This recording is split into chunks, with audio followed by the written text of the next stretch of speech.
قلب روحانیت میں خوش آمدید۔ یہاں ہم دلوں کو سکون، روح کو تسلی اور زندگی کو اللہ کے قرب کا رستہ دکھاتے ہیں۔ ہر ویڈیو ایک روحانی سفر ہے، ہدایت، فکر اور محبت کے ساتھ۔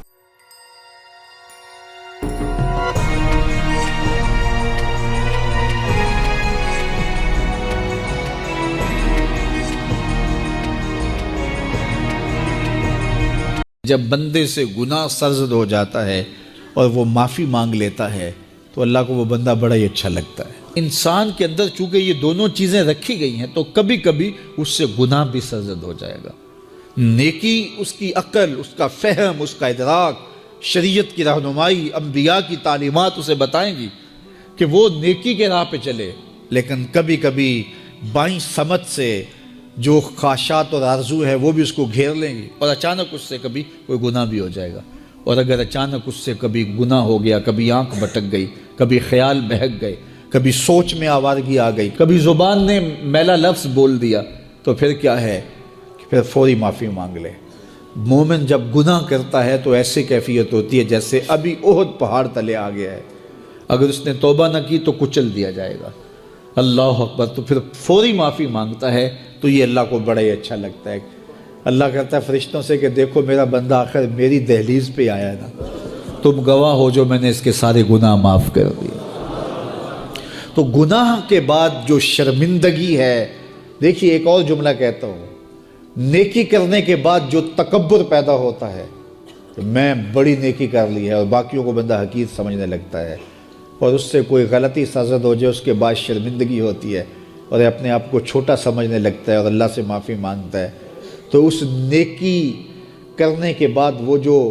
آپ کے اندر تکبر اور رعونت اور عجب پیدا ہوا، اس سے کہیں بہتر ہے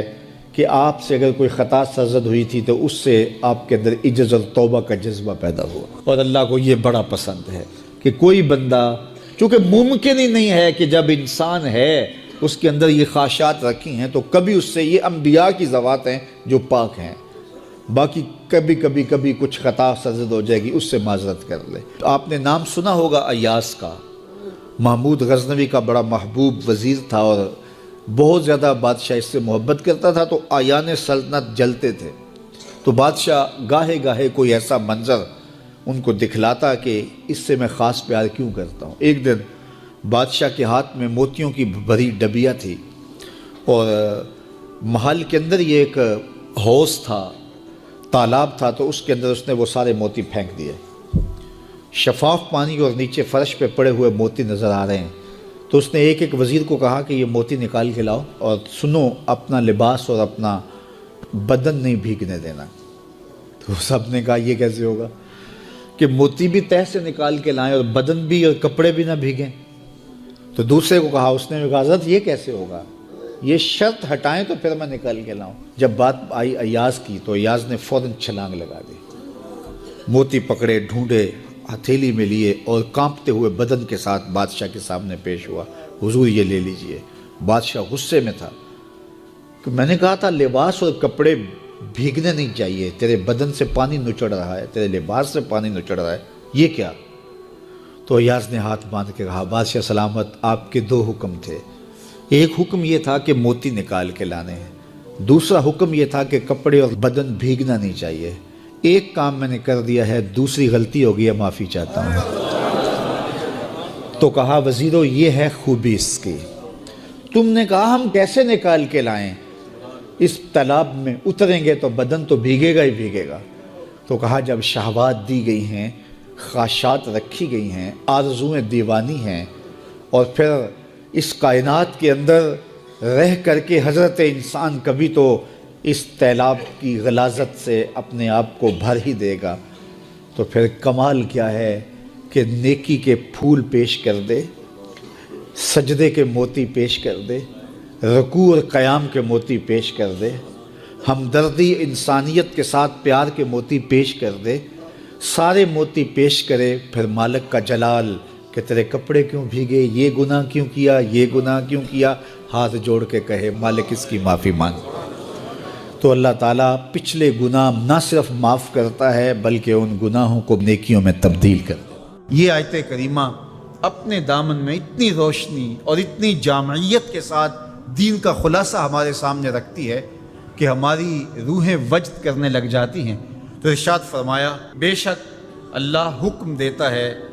عدل کا، احسان کا اور قرابت داروں کے ساتھ حسن سلوک کا، اور منع کرتا ہے بے حیائی سے، منکرات سے اور سرکشی اور تمرد سے۔ اور یہ اس لیے فرما رہا ہے کہ تم نصیحت پکڑو تاکہ تمہارے سینے ہدایت کے نور سے روشن ہوں اور منور ہوں۔ حضرت حسن بصری رضی اللہ تعالی عنہ فرماتے ہیں کہ اس آیت کریمہ میں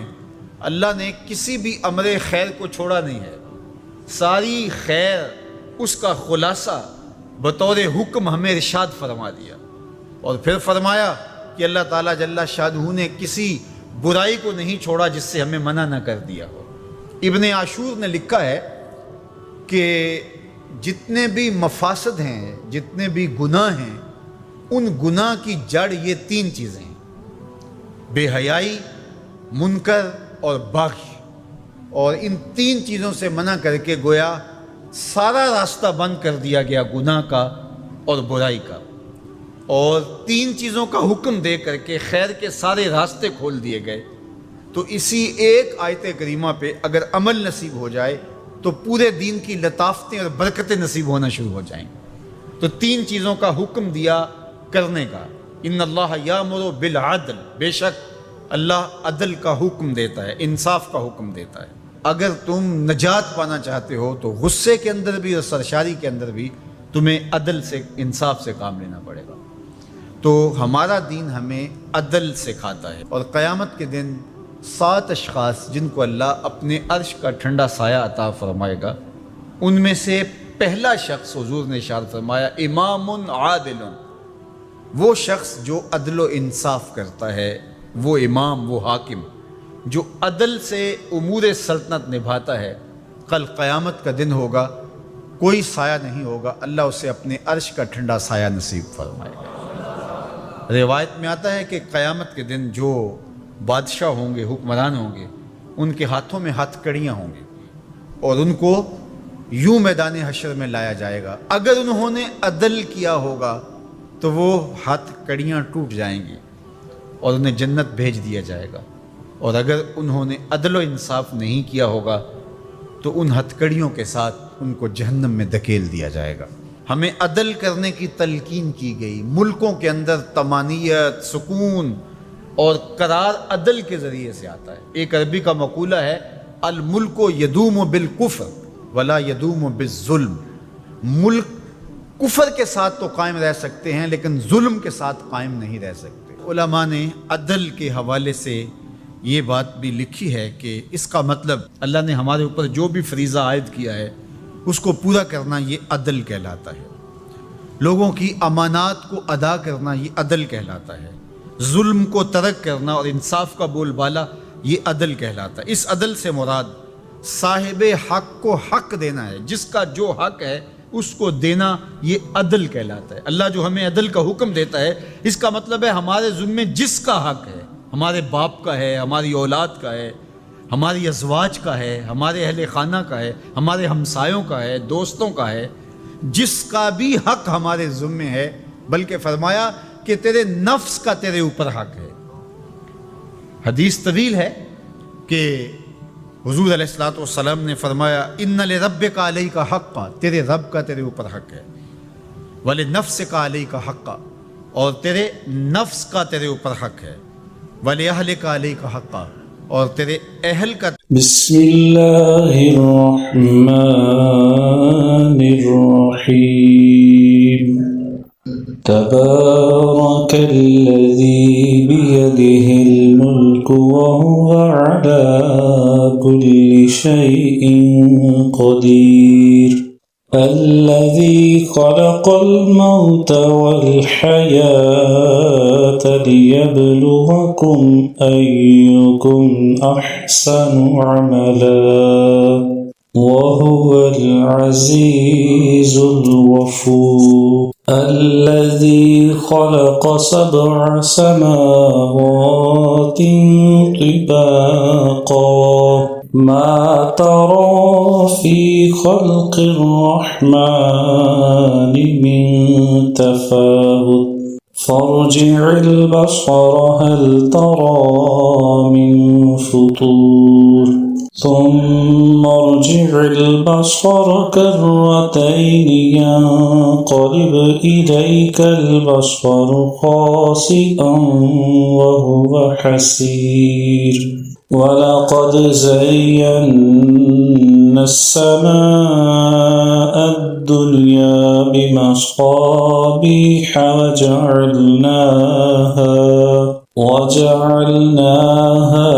رجوما للشياطين وأعتدنا لهم عذاب السعير وللذين كفروا بربهم عذاب جهنم وبئس المصير إذا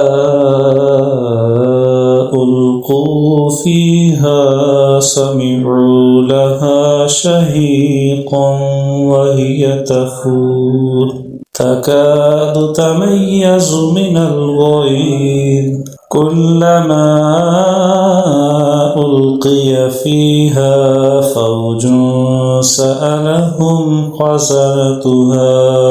ألم يأتكم نذير قالوا بلى قد جاءنا نذير فكذبنا وقلنا ما نزل الله من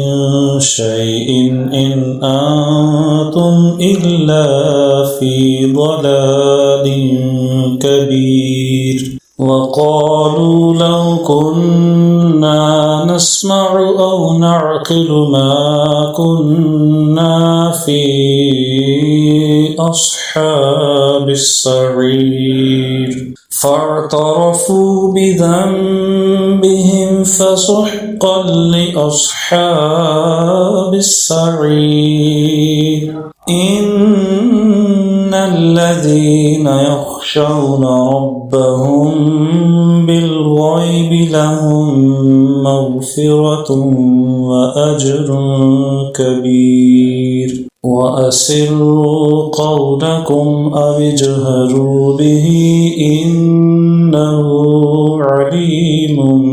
بذات الصدور ألا يعلم من خلق وهو اللطيف الخبير هو الذي جعل لكم الأرض ذلولا فامشوا في مناكبها وكلوا من رزقه وإليه النشور أأمنتم من في السماء أن يخسف بكم الأرض فإذا هي تمور أم أمنتم من في السماء أن يرسل عليكم حاصبا فستعلمون كيف نذير ولقد كذب الذين من قبلهم فكيف كان نكير أولم يروا إلى الطير فوقهم صافات ويقبض ما يمسكهن إلا الرحمن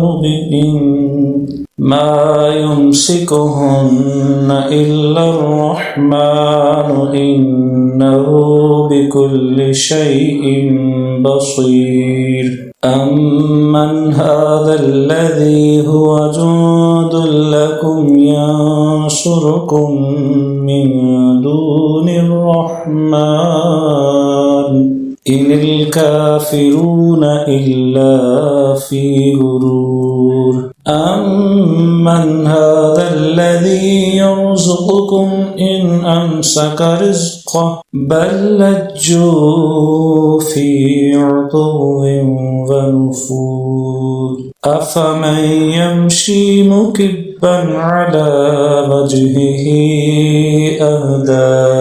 أمن يمشي سويا على صراط